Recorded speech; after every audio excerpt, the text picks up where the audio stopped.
tea! You see? We'll put a filter in here, and these things come vacuum packed, they're sterile. You open them up, the filter sits in the bottom of this filter holder, nice and snug and tight in there, and that sits in the jug. And we put the lid on the jug. Never have to go in there again until we change the filter, because you fill it from the top. There's a little inlet there. It comes with a little feature. If you press the button, you can hold it in for long enough. It will reset itself and turn blue. Now that blue means that it's a timer. It doesn't examine the contents of the filter or look at the quality of the water. It tells you that you're within 30 days of the last time you pressed that button. Now, the filters themselves last about 90 days, so you might reset it twice, but it starts off blue, then it goes yellow, green, means it's time to think about changing it, and when it goes red, it's time to either change it or to reset the filter.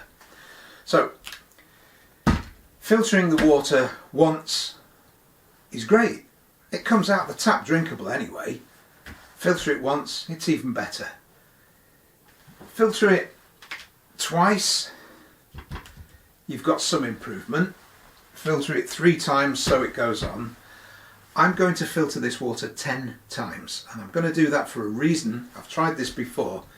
After a few weeks, on the first 5 glass jugs, you start to see a build-up, a crystalline build-up of limescale on the glass.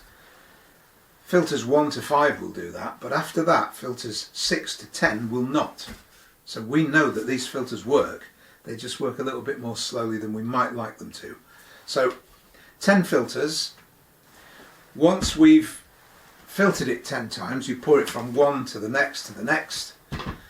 Number 10 is the one that you will pour into this glass bottle. And again, you won't just have one, you want to save up as much of this as you can, so I'm going to use 10 bottles. And not a plastic bottle, because the plastic will degrade over time. These are glass, we know it's going to be good. There is a plastic fitting at the top, the little seal there, because it needs to be pliable, and you can change those. But put the water in, shut it down, it's airtight, it's watertight, you can hold it upside down, it's fine. There will be the water that you use in your tea.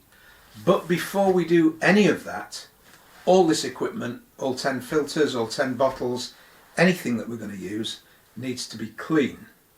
And we're going to clean it in several ways, because I will insist on the absolute top quality cleanliness of all the equipment that we use. So, cleaning begins tomorrow. You've just seen a quick look at some of the equipment this morning. Tomorrow we'll start the cleaning. See you then.